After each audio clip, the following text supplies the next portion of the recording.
We're just down at Oundle MOT Service Centre to see what Joe thinks about his new MOT Bay.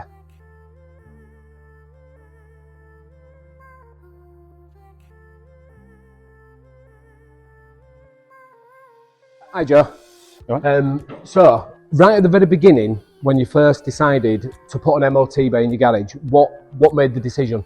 Why did you do that? There was only one local garage, which was down the road, and they were closing up. They decided to retire and sold it for building, so there was no other MOT Bay in the area. Okay. So did you do, I'm presuming you researched, you looked at different companies where you could buy the equipment from? Yeah.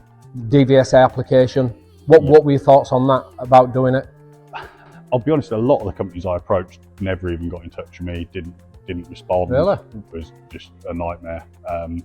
And then the ones that did wouldn't give me any answers or time frames or anything. So Okay.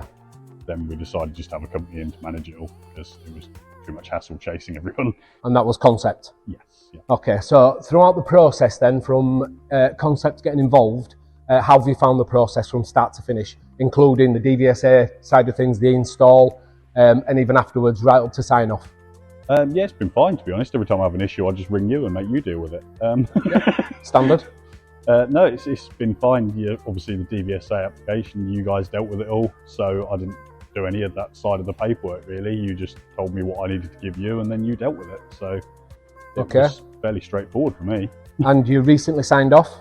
Yes. Now doing your MOTs? Yeah. And how are you finding being a new tester? Yeah, it's stressful. No, it's not too bad. I'm starting to get in the swing of things. Equipment all seems to be fine, so yeah. And profits rolling in? Yeah, that's fantastic. it. More money, that's what we all like. It is. Thank you.